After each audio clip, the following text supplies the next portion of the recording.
கிறிஸ்தவுக்குள் மிகவும் பிரியமான தேவனுடைய பிள்ளைகளே, இந்த காலை நேரத்தில் உங்களை சந்திப்பதிலே மிகுந்த மகிழ்ச்சி அடைகிறேன். ஒவ்வொரு நாளும் கர்த்தர் நம்மை அற்புதமாய் போஷித்து பாதுகாத்து பராமரித்து வருகிறது நினைத்து கர்த்தரை ஸ்தோத்திரிக்கிறேன்.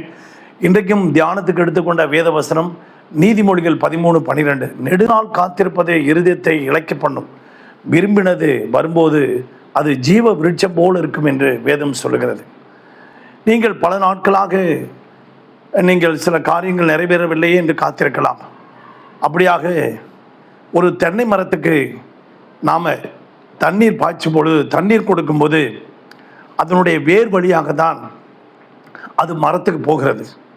அந்த மரம் வளர்ந்து அது சின்ன கன்றாக இருக்கும்போது அது வளர்ந்து வளர்ந்து வளர்ந்து வளர்ந்து வளர்ந்து பெரிய மரமாக மாறி அந்த தண்ணீர் அந்த மரத்து வழியாக போய் அந்த வேர் வழியாக போய் அது அருமையான தேவனுடைய பிள்ளைகளே பல நாட்கள் கழித்து அருமையான தேவனுடைய பிள்ளைகளே அந்த இளநீரை கொடுக்கிறது. அங்கேருந்து அந்த தண்ணீரை இளநீரை கொடுக்கிறது.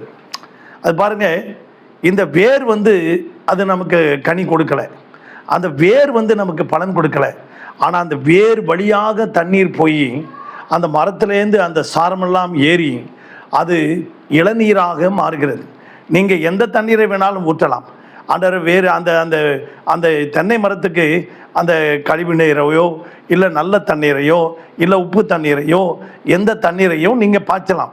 ஆனால் அது தருவது நல்ல சுவையான நீராக தரும். அன்பு தேவனுடைய பிள்ளைகளே, அப்படியாக தான் நம்முடைய ஜெபம் என்கின்ற அந்த பரிசுத்த ஆவியானவருடைய தண்ணீர், பரிசுத்த ஆவியானவருடைய நீர் நமக்குள்ளே பாயும்போது, நமக்குள்ளே பாய்ந்து அருமையான தேவனுடைய பிள்ளைகளே நம்முடைய உள்ளத்திலிருந்து அது ஜீவ நீரூற்றாக வெளியிலே வருகிறது. ஜீவ நீரூற்றாக வெளியிலே வருகிறது. அது ஜெபமாகிய தூபவர்ப்பகமாக மேலே போகிறது. அப்படியாக லூக்கா எழுதின சுவிசேஷத்தில் நாம் பார்க்கும் பொழுது, அங்கே 1ஆம் அதிகாரம் நாம் பார்க்கும்போது அருமையான தேவனுடைய பிள்ளைகளே, சகரியா பல நாட்களாக அவர் ஜெபம் பண்ணிக்கொண்டே இருக்கிறார். வயதோ 80 வயதாகிவிட்டது. அவருடைய மனைவியோ எலிசபெத்தோ மலடியாக இருக்கிறார். இருவருமாக சேர்ந்து கர்த்தர் இட்ட கட்டளைகளை, அந்த கற்பனைகளை தவறாமல் செய்து கொண்டிருந்தார்கள். ஒன்றுமில்லாத சூழ்நிலைகளிலே, சரீரம் செத்துப்போன சூழ்நிலைகளிலே, கர்ப்பம் செத்துப்போன சூழ்நிலைகளிலே, வயதான காலத்திலும் தேவனிட்ட கட்டளையை, அந்த ஆசாரிய ஊழியத்தை தவறாமல், முறுமுறுப்பில்லாமல், அவர்கள் தர்க்கிப்பில்லாமல், முகம் கோணாமல் கர்த்தருக்காக நேர்த்தியான ஊழியத்தை செய்து வந்தார்கள். ஒரு நாள் தேவதூதன் அவன் தூபம் காட்டி கொண்டிருக்கிற நேரத்திலே, அவன் ஜெபம் பண்ணி கொண்டிருக்கிற நேரத்திலே, அந்த தூப கலசத்தை அந்த பரலோகத்தை நோக்கி அவன் செலுத்தி கொண்டிருக்கிற நேரத்திலே தேவதூதன் தோன்றி, சகரியாவே உன் வேண்டுதல் கேட்கப்பட்டது அப்படின்னு சொன்னார்.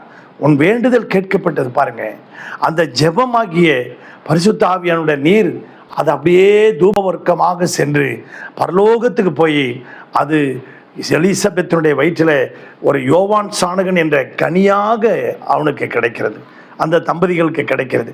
இந்த சத்தத்தை கேட்டுக்கொண்டிருக்க உங்கள் வாழ்க்கையிலும் எல்லாருடைய உங்கள் சரீரம் செத்து போனாலும், கர்ப்பம் செத்து போனாலும், உங்களுடைய வியாபாரம், தொழில் எல்லாமே மரித்து போன சூழ்நிலைகளே இருந்தாலும் என் தேவன் நிச்சயமாக அது ஜீவ விருட்சத்தை போல அந்த கனியை உங்களுக்கு கொடுக்க அவர் வல்லவராக இருக்கிறார்.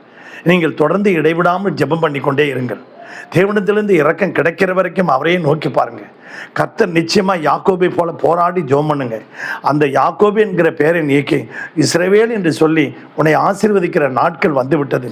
இந்த காலை வேளையிலே இந்த சத்தத்தை கேட்டுக்கொண்டிருக்க உங்கள் வாழ்க்கையிலும் யாருக்கெல்லாம் குழந்தை இல்லையோ, கண்டிப்பாக இந்த செய்தியை கேட்டுக்கொண்டிருக்கிற நேரத்திலே கர்த்தர் உங்களுக்கு கர்ப்பத்தின் கனியை கட்டளை இடுகிறார். ஆமேன் என்று சொல்லுவோமா? ஜெபம் பண்ணுவோமா?